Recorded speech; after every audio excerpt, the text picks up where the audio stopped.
ఇటు జాంధాని అటు పట్టు, ఏపీలో ఈ రెండు నేతన్నలకు కడుపు నిండా తిండి పెట్టని వృత్తిగా మారాయి. జాంధాని చీరల పేరు చెబితే పిఠాపురం నియోజకవర్గం, పట్టు వస్త్రాల పేరు చెబితే గొల్లప్రోలు మండలం తాటిపర్తి గుర్తొస్తుంది. ఈ రెండు రకాల చీరల కోసం దేశ విదేశాల నుంచి ఆర్డర్లు వస్తుంటాయి.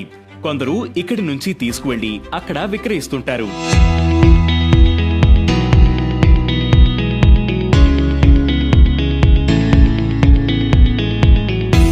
ఢిల్లీ స్థాయిలో వ్యక్తుల్ని కలిసినప్పుడు ఉప్పాడ జాంధాని లేదా తాటిపర్తి పట్టు వస్త్రాలు బహుమతిగా ఇవ్వడం సాంప్రదాయం.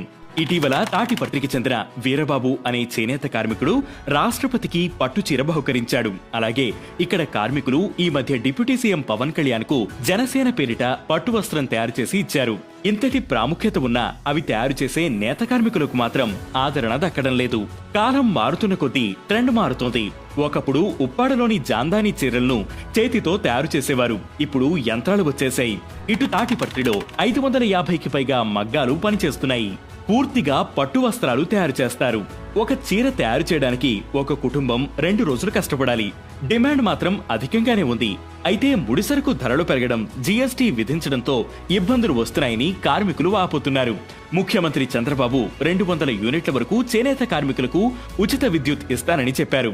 గౌరవ చంద్రబాబు నాయుడు గారు జీఎస్టీ అనేది మినహాయింపు ఇస్తానని అన్నారు. అది ఇంకా అమలు కాలేదు. ఈ ఉచిత విద్యుత్ ఏదైతే 200 యూనిట్లు ఇచ్చారో అలాగే త్వరలో కూడా దానిపై కూడా ఒక నిర్ణయం తీసుకుంటారు. అది అమలు చేస్తే తమకు చాలా లబ్ధి చేకూరుతుందని కార్మికులు చెబుతున్నారు. తాటిపట్టులో పరిస్థితి ఇలా ఉంటే ఉప్పాడలో కార్మికులకు చేనేత పని లేకుండా పోయింది. గిట్టుబాటు కావడం లేదు. సొసైటీల కంటే కూడా బయటి వారి వద్ద పనిచేస్తున్నామని కార్మికులు ఆపోతున్నారు. ఈ రేట్లు పెరిగిపోవడం వల్లనే వీవర్స్ కూడా వేరే ఇతర పనులకి వెళ్ళిపోతున్నారు. నేను కూడా ఇంటికాడ వీవింగ్ చేసుకునే షాప్ లో పనిచేయడం జరుగుతుంది.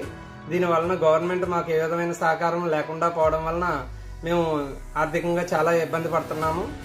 డిప్యూటీ సీఎం జోక్యం చేసుకుంటే ఖచ్చితంగా తమకు కడుపు నిండా తిండి దొరకడమే కాదు, తాము తయారు చేసిన వస్త్రాలకు కూడా మంచి మార్కెట్ లభిస్తుందని నేతన్నలు అంటున్నారు.